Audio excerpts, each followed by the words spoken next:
Welcome to Mexico. This is our first podcast where we are recording internationally. This won't be the last, but No. It's a big deal because I remember last year when the podcast was relatively new and we were dreaming of, wow, wouldn't it be cool to one day podcast from, the safari in Africa or, Patagonia one day. And today we are coming to you probably not from the most adventurous of locations. We're in Mexico, which is really fun. There's an RV behind us. We're at a small little campground. We can see the ocean in front of us. It's right there. We promise. We're promise. not making this up. Sea of Cortez is beautiful and blue. But yeah, we are officially in Mexico. We've been here for almost 2 weeks now. Yeah. Hey, if you're new here, I'm Chris. I'm Sarah. And this is what no one tells you. We are a travel podcast. And so we a lot of times have a lot of friends on and we talk about different places they've traveled or how they do things. But today it's all about us and because we're selfish. Lucky you. Lucky you. And we're going to be talking about Baja, California, or Mexico, Baja. Yeah. And so if you haven't been here before, it's beautiful, and we'll get into all the nitty-gritty. But first, before we dive into our experience about crossing into Mexico with our truck and, being here in Baja for a little bit. Let me just go ahead and say it for you. Okay. Would you please leave us a review? Is that where you're going? I'm a little faster at this part than Chris. Chris will beg you a little more. The best way you can help creators like us is to leave an honest rating over on iTunes, a review with a couple kind words. It doesn't have to be anything crazy, or rate us on Spotify.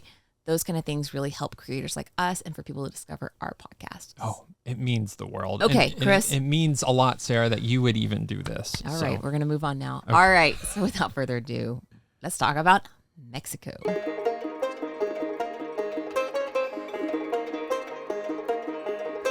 First, do you want to just dive right into the crossing the border experience? Let's talk about why we're in Mexico, because I feel like some people, I know most people probably follow us on YouTube too, since that's our biggest platform. But if you are newish around here and you aren't really familiar with what we're up to, it's been this multi-year planning process where we've planned to go international and some sort of rig, camper. And we officially started in Mexico 2 weeks ago. Crossed over from California into Mexicali, Mexico, which is on the Baja Peninsula. And we are driving the Pan American Highway. And if you don't know what the Pan American Highway is, it is the longest road in the world. So essentially it goes from Alaska all the way down to the tip of Argentina with only a small gap in Panama that you cannot drive. It's like 30 miles. So this is going to be a open-ended trip. It's going to take us a long time to drive this road, but we are on our way. We are on our way. And so Mexico is the first stop. So we started off in San Diego, California. We drove to El Centro, Mexico, which is sort of in El Centro, California, sorry. And which is sort of in the middle of nowhere. It's a small little border town, very agricultural, but we stayed there. And then the next morning we crossed over. Oh, we should probably tell people if you have not been around since the beginning, which I know many of you have not, we actually did the Alaska portion of the Pan American Highway several years ago. We drove all the way to the Arctic Ocean. That's on YouTube. Those videos are very old and kind of cringy, but they are out there. But we did it. We did do it. We did Alaska and Canada and the Northwest Territories, all that. And it was beautiful. And we knew we wanted to do the rest of the Pan American one day. And here we are years later. Yeah. So crossing into Mexico was actually really simple. Pretty straightforward. Yeah. Pretty straightforward. Everybody there at the border crossing was super helpful and honestly pretty nice. And it was fast. Pulling up, we did see a huge line of like semi trucks. At first we were like, oh no, were we with them? And thankfully we were not. So they all go to their own section and then the cars and the RVs go to another section. Yeah. And, it was pretty, they did want to look inside our camper rig, which spent 1 minute and 37 seconds. Yeah. We counted. Yeah. We counted the whole thing. And so it was almost like I know he was looking, but I feel like he just kind of wanted to see inside, We had actually another weird search. I mean, you go through military checkpoints throughout driving through countries a lot of times. Like that's something that you don't really have in the U.S., but it's pretty common internationally. And another one, they actually inspected us like halfway through the Baja Peninsula, way more thoroughly than they did at the border. But we afterwards were like, I think he was just bored and curious because he was really nice, but he was fascinated with the truck. So I think he just wanted to see inside. He was. But yeah, the border crossing was actually super simple. We were kind of nervous because a lot of people hype it up, and they do for good reason. Because I mean, experiences can be very varied. Yeah. Well, and there's a reason we went through Mexicali instead of crossing over into like Tijuana. I feel like if you're going to cross into the country at some point, don't try to do the biggest port of entry. do something a little smaller. You know, even when we were going to Canada, like by far going to Vancouver was a lot busier than crossing over than from Glacier National Park, you know? But even Tijuana has a reputation for the police being a lot more corrupt. And so there's a lot more like bribes and ticketing and that kind of thing. So we were told to go through Mexicali, but even in Mexicali, there's 2 border crossings. There's one in the west and one in the east of the city. And we went to the one in the east because they are most familiar with checking RVs because that's where the trucks go through too. So inspecting vehicles is a lot more common. We're telling you guys all this because I think a lot of people are curious about like, what is that like? Like, how do you figure all this out? And truthfully, a lot of it's word of mouth. Yeah. A lot of it's research. A lot of it's looking at apps like iOverlander or reading forums. It is as complicated to figure out sometimes as what you think it would be, but the community is really helpful. Super helpful. So yeah, crossing into Mexico and Baja in particular is a free state, which means free zone. I don't think that's the term they use. Yeah, I think so. Yeah. So, but essentially that means people from the States can drive their car over without really importing it. Like, and you don't need a temporary import permit. Yeah, you don't need a TIP, which we had to get. And the reason we got a TIP is because we are going to mainland Mexico. So if you are crossing at a different point in Mexico, you will have to import your car. But if you're just going to the Baja section, technically, you don't have to import it because if you just stay in here, you're fine. Yeah, and a lot of people just do Baja. A lot of people, it's like the Florida of the West Coast. We keep joking because there's a ton of Californians and Canadians who are coming down, like Western Canadians. They'll come down and do Baja, similar to how people in New England and Ontario will come down and do Florida in the winter because it's warm and it's sunny and you're escaping winter. Yeah. So and I think, that's the first thing that we noticed about Baja when we crossed over, how many Americans and how many Canadians were here in their RVs or vans or trucks or whatever. A lot of them were doing the Great Migration north, you know, because we're late to Baja. So everybody's like heading north and getting ready for their summer or, you know, springtime. So Chris, how far did we make it over the border into Mexico before we got our first tacos? Literally 2 minutes. Not even a mile. It was like a mile. Yeah, it was half a mile from the border crossing. And there's this amazing little taco stand. And by far, that was some of the best tacos we've had so far on our trip. Maybe it was just because we were really hungry. The place had good reviews, but it was just one of those classic Mexico taco stands. It was in the fuel station parking lot. There were street dogs. It was dusty. The people were incredibly nice. Yeah. We were the only gringos there.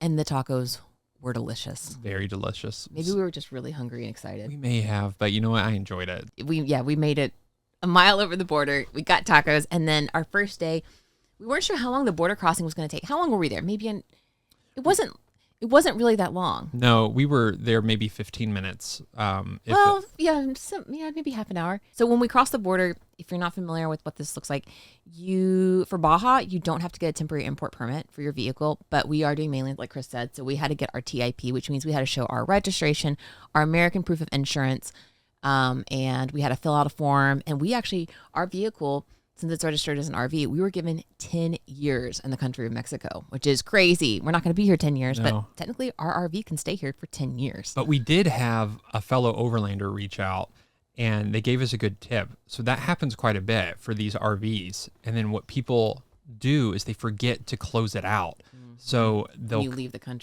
country. And so they'll go back home, not think about it, maybe sell their RV, buy a new RV, try to come back down to Baja, and Mexico is like, where's your other RV? And so you always have to close it out if you leave the country. So make sure you do that. The reason you get a TIP is they want to make sure that you're not going to sell the vehicle down here in Mexico. That's like the whole point. So when you leave and you don't close it out and they think it's still down here, they're not going to let you bring another one in. Yeah. So just a little tip. We didn't know that.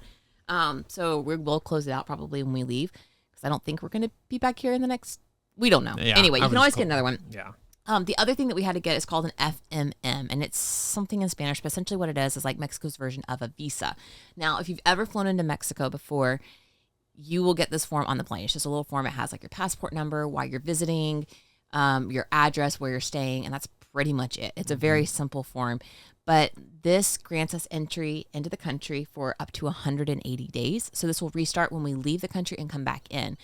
So we've got, 6 months here. That's plenty of time for us to see what we're going to see. How much did we pay? I think we paid $35 a person, and we've never had to pay it before. No. It's free if you're here for less than a week, but if you're flying in, which most people do to Mexico, and you stay for longer than a week, that fee is actually figured into your flight costs. It's like those taxes and fees. I didn't know that. Yeah, I didn't know that either. So that's why we've never been charged. Like came into Mexico last year for like 2 weeks, and I was like, why didn't we pay? And I read online that the airline actually takes it out for you, so you're not paying in the customs line. Yeah. But yeah, that form took all of maybe 2 minutes each. Chris actually, he was working on the temporary import permit while I went over to the F&M office at the border.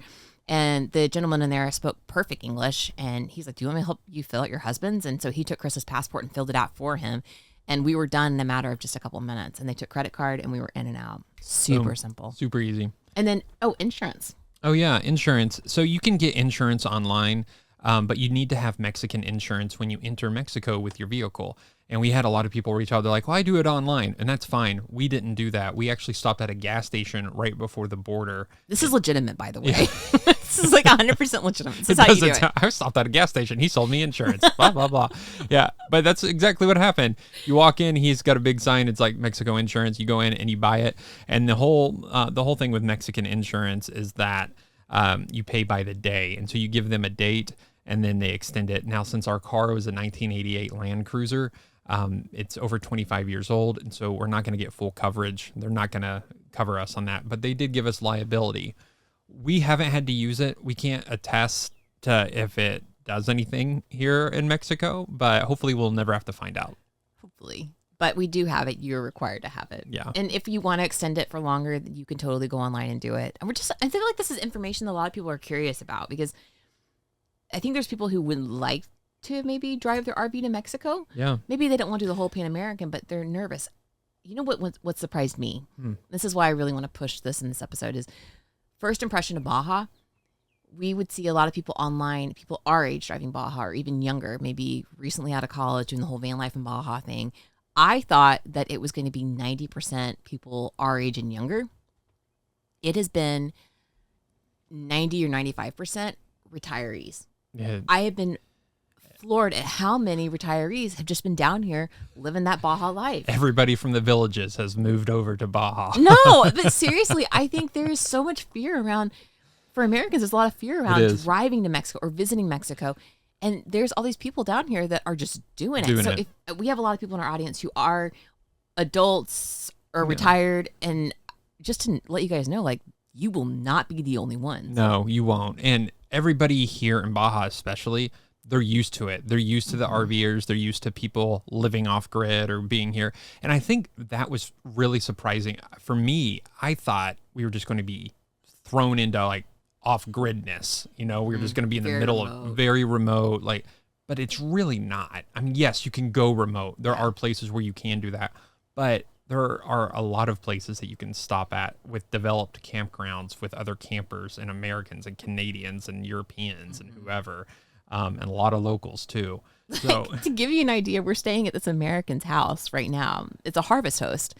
I can say that we'll be gone by the time we air this, but we're staying at this Harvest Host in La Paz, Mexico. And it's a husband and wife, and they own a home in Oregon and then one in Mexico. And they've opened it up to RVers. And it's a beautiful home, beautiful property. They have full hookups. It's actually free for us to stay here unless we want to plug up for electric. And then we'd pay $10 to plug in, but we don't need that. But it's beautiful. And we are 10 minutes from a Walmart, a Home Depot, and a Sam's Club. So, like, if you're worried about something that's familiar, if you need a resupply, if this is your first international trip, like, no, there's a Costco an hour from here, too. You're fine. You're fine. There's even a McDonald's if you're hankering for a good burger, you know? But I think it is nerve-wracking, especially when you're first starting out on a big overland expedition and you're worried, like, do I have everything?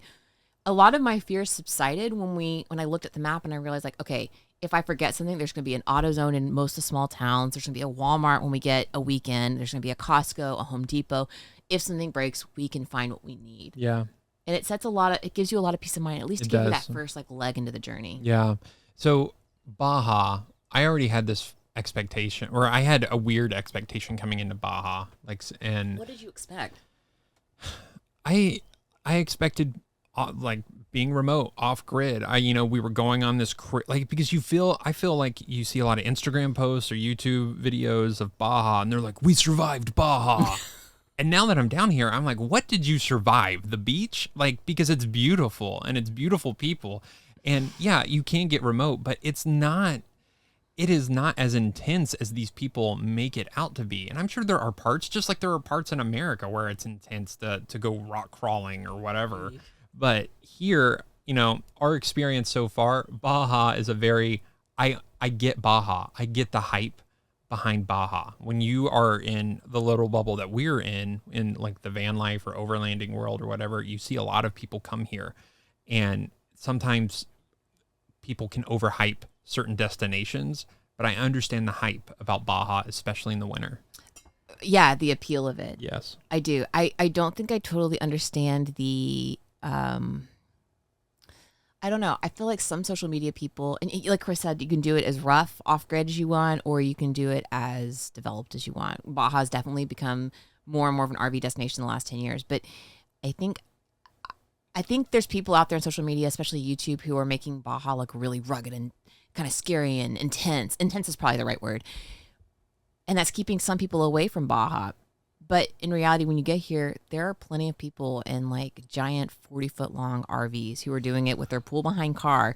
And, there's like typical motorhomes like behind us. And it's not just for people with 4-wheel drive Sprinter vans or Land Cruisers. Like you can do it as rough or as calm as you want. And I think that kind of annoys me that people have made it look really hardcore, because it's not. Like it's not. I feel like people have made it try to make themselves look really cool by doing Baja, but in reality, it's just a beautiful place that can be shared by anyone. Yeah, and you do have the best of both worlds. You can be off grid and explore these really rugged areas, or you could be really close to a beautiful city on the beach, have all the comforts of a normal vacation, and not even think about it. It's like you do have the best of both worlds.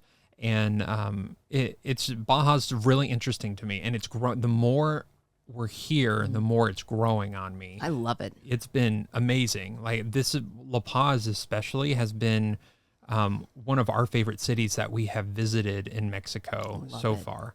And it's just like they have a beautiful running trail. It's right on the beach. They have gorgeous. It's a gorgeous setting. And even Loreto, just up the coast, was a beautiful little small town, and they had a great running trail too. And just like the people there are so nice, and there's a lot happening in Baja, and I think you could spend a long time here and not see everything. Yeah, and we haven't even made it to places like Cerritos or Todos Santos or Cabo San Lucas, which I don't think we're gonna spend a lot of time in Cabo, but I think that's where most people come when they do Baja. They fly into one of the resorts, and there's so much more to it. Even like La Paz and Loreto, like we were talking about, like we're in La Paz right now. It's the capital of Baja. So it is a newer city, but there's still a lot of charm about it. But driving from place to place, you pass through all these little small towns. And that is like real Baja to me. And we haven't spent as much time there because we've really been going from like, beach to beach or campground to campground. And typically the places that we want to see are the places that everybody else wants to see. So they become more developed with what like American kind of things. But, those little towns, like we stopped in this one driving from Loreto to La Paz the other day, and we had the best fish tacos we've had here. It's really good. I mean, we paid $1 a taco. We both ate tacos and a Coke each, and we paid like $6 total. And it was one of the best meals we've had here. But everything else in Baja, when you get in the more touristy areas, it's not as cheap as what you'd expect. No, it's not. And people warned us about that. They're like, hey, it is a little expensive. They're like, it'll get cheaper when you get to the mainland of Mexico. But we kind of expected that. And coming from California, we were already used to the inflated pricing of a lot there. And so we came here, and fuel is $4 a gallon for diesel right now. Yeah, around that. We just figured that up yesterday, $4.10. Yeah. And so, I mean, that's, kind of it's cheaper than California. Yeah, cheap. I think diesel's like $3.25 in Tennessee right now, but it's like $5 minimum in California. Yeah. So it's a little cheaper than California. So diesel's a little like mid-level price or whatever. That's what we're going to pay the most for, is diesel or gas. And then pricing on some of the food, especially if it's more of an American restaurant, is more in line with, I would say, a Midwestern state like pricing. It's still going to be cheaper than the States, but it's a little bit higher for Mexico pricing. Yeah, but not crazy. I think it's like you said, kind of inexpensive American prices. Like you're going to pay more if you want to go out to a brunch. Like we did brunch at this cute little bakery in La Paz on Sunday. So we did Sunday brunch, and we each got an Americano. Chris got chilaquiles and I got a croissant, and I think we paid total like $18, which wasn't bad by American standards, but it's still going to be pricey by Mexico standards. Because if you're going to save the most amount of money when you eat like the locals. So like we went grocery shopping at one of the local Mexican grocery stores, and I think I got groceries for like 4 or 5 days for $29 or $30, which is pretty cheap. Yeah. I mean, I got like avocados and tortillas and like all this, everything that we needed. And I came out, I was like, whoa, that was really inexpensive. Like you can do it cheap. And that's how we kind of want to do it. And when we like to travel, we like to do things as local as possible. But every now and then when we're in a city like La Paz, we kind of like to treat ourselves and do something that's more familiar, like a hip cafe or something like that to kind of mix it up. But yeah, when you eat like the locals, you're going to save the most money. Yeah.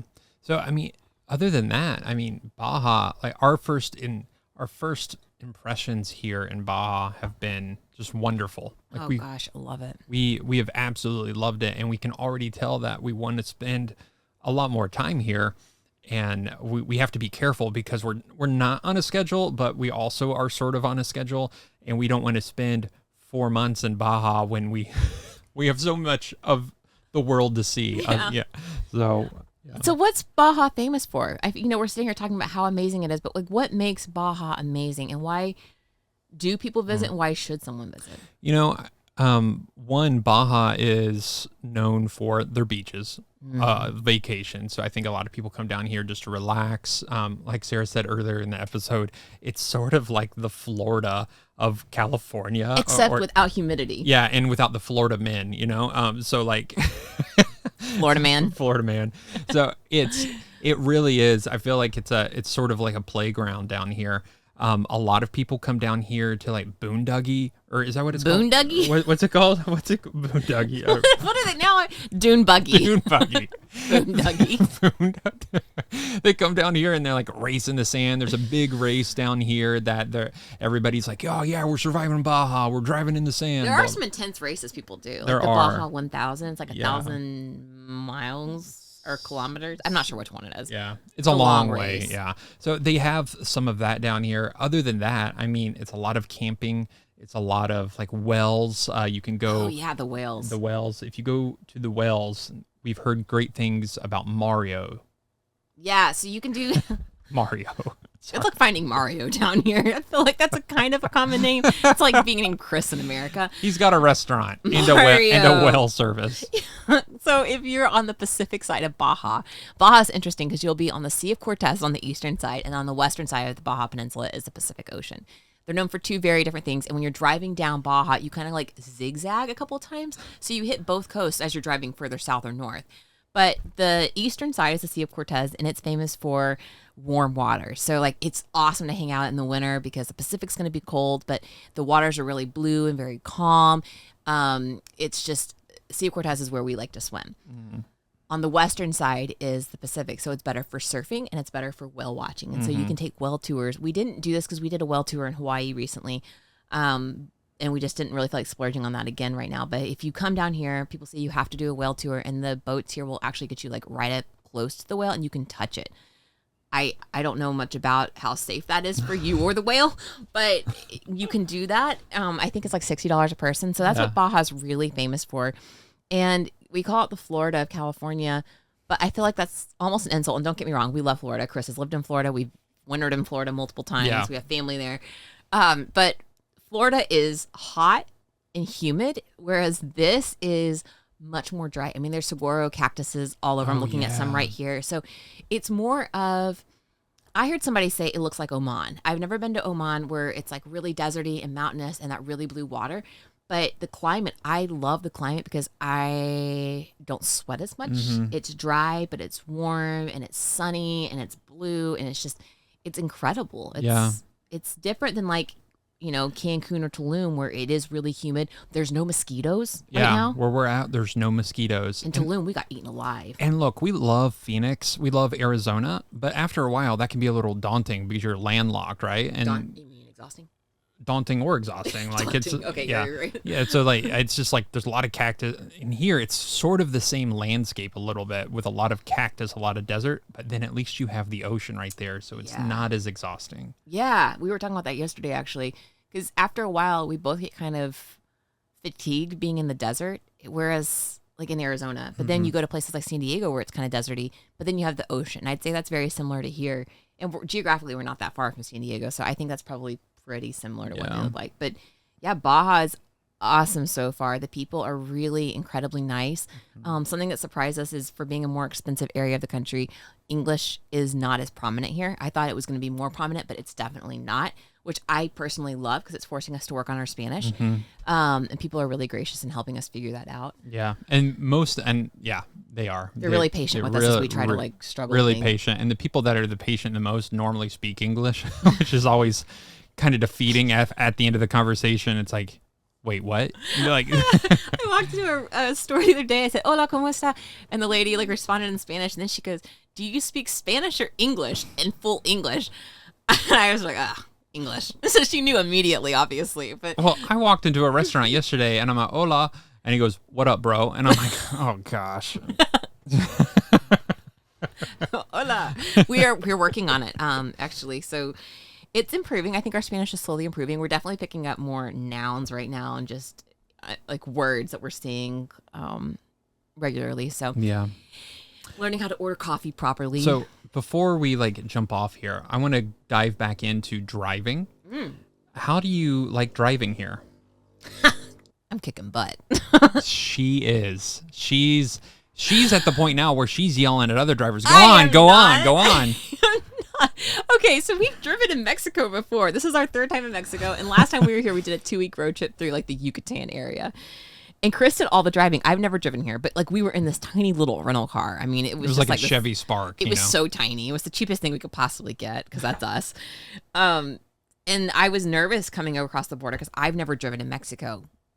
But so far, so good. I'm doing most of the driving because, like we've talked about before, I fit behind the wheel better because my legs are shorter and there's just not a lot of leg room there. So I end up driving the stick shift a lot. It's a lot of like moving your legs, with the clutch and stuff. And poor Chris, he sits in the passenger seat and I make him car sick the whole time. But Mexico, I was nervous and it's going well. But drivers here, you just don't hesitate. And I knew that coming in, but I was still nervous. Yeah, but that's the key. You don't hesitate. Like you make eye contact and you're like, I'm going. And I just go. I've gotten to the point, like you'll pull up to 4-way stops, but nobody actually stops. It's whoever like rolls up to whoever gets the line of the stop sign first just keeps going through. Like it's at most a yield sign, but you rarely actually completely stop. In fact, I've had people honk at me if I did completely stop. And so you just have to be very alert constantly. I've actually missed a lot of turns navigating because I'm so aware of like where the stop signs are. Sometimes the stop signs are on the right side of the road or the left side of the road. And then every now and then there's like a tiny little traffic light. It's a lot to take in. Plus you're watching pedestrians and dogs but it's going well. I'm learning how to Mexican stop, which I'm going to brand it because you just keep rolling and just keep on rolling. So good. Yeah, it's been working out well. So if you've ever thought about coming to Baja, we would highly, highly recommend it, especially if you have a camper. If you have a van, if you have a truck, whatever, RV, it's amazing for that. And if you don't, it's still amazing, but I feel like you are going to be a little constricted where you're at because you'll probably fly in somewhere and then you'll be in that central location unless you rent a car. But even then, you're not able to camp and be out off grid. But there's still so much to do. Yeah. No, we've seen a lot of people rent cars, though. Yeah, we have. I feel like for you to get a good grasp on the location, like just being able to be in your rig and camp out in the elements is a really good like testament to it. Yeah, it's beautiful. And it's just cool to see a different side of Mexico because we've only ever done mainland until this trip. So I do want to touch on this too. Mexican campers, the locals here, they will come to the campgrounds. You can. I love it so much.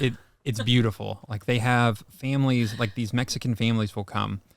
They, for whatever reason, they don't get started till a little later into the day when the sun's about going down. And then at the earliest. Sometimes they don't roll up till like 10 p.m. Yeah. And then it's it's dark. It's like 10 o'clock at night. And all of a sudden and this has happened multiple times at multiple campsites, people will break out the boombox and the music just starts blaring, and it's a party. It's a party. It is a party. But at first I was like, wow, it's really loud. But I love how family-oriented Mexican culture is. So Mexican culture is very family-oriented. So it's not just, 20-somethings out on the beach having a great time. No. I mean, it's like you've got the little kids running around and playing toys, and you got mom and dad. Yeah. And it's such a fun culture. And that's what I meant by a party. Like, it's not like raving music and disco balls. Well, there is a lot of music. I mean, yeah, but the music's loud, but it's more like, but there's no dancing or anything typically. Like, it's just like they're hanging out, having dinner, just having family time. Our first night in Mexico in the camper, we were parked on this beach in San Felipe, which is like 2.5 hours over the border. It was the first time we stopped in. And it was a little campground. I think we paid like $10 a night, and it was mostly locals. There were a couple of different international overlanders there too. But we were parked right between a bunch of like Mexican families. I don't know if they were, where they're from in Mexico, but they were localish. And we had just gotten in bed. It was like 10 p.m. We were exhausted from crossing the border, and it had been still and beautiful all day. And all of a sudden, like this massive wind gust, like this windstorm came out of nowhere. I was like, are we okay? Are there tornadoes here? Like it was that bad. It was fast. I mean, the camper was rocking, and there had been families, they just play their music straight through it. But there were two different families right next to us. Each one had different music playing, blaring. And it was like they were turning it up to compete, but neither one was fazed by the other person's music. They were just having a great time. Doesn't bother them. To me, I'm sensory overload. Well, and they weren't fazed by the wind either. No, that's where I was going with it. They were. I mean, like the wind. I mean, we're not lying. It was probably 30 miles an hour. Oh no, it was more than that. I mean, it was like rocking the chart. I think it was like 50 or 60. I mean, it was like gusty winds. Think hurricane style winds. And these families are just sitting on the picnic table with the music blaring, just not a thought in their mind, But I peeked out the bed window at one point, and I looked out, and they had their solo cups, and they were just like holding everything down with the music playing, still drinking out of their solo cup, and it was so funny to me. I was like, they're completely unfazed. They're having the time of their lives, and I loved it. Like the kids are still running around, the wind's just crazy, and that was the first moment we were like, yep, we made it to Mexico. We made it to Mexico. I just love how laid back it is. So, we really enjoy talking about the places that we're at. And if you like episodes like this, we're still going to have a lot of people on. We still have plenty of guests coming on to talk about their travels, and we love that. We love talking with friends. But if you like these episodes where we talk about the place, let us know, because we may sprinkle these in more and more now that we're in our rig and we're traveling full time. Yeah. All right. This is fun. Talk about Baja. I feel like we were a little all over the place, but this is just our random thoughts from the first 2 weeks down here. 2 weeks. Can you believe it's in 2 weeks? It's in 2 weeks. And wow, we haven't, we've got to do a lot while we're here. Having fun. All right, y'all. We will see you next time. See ya. Bye. Thanks for listening to What No One Tells You with Chris and Sarah. If you have a comment or question that you want answered on the air, be sure to send us a message to hello@chrisandsarah.com, or you can call or text our phone number at 423-825-9572. Thanks for listening.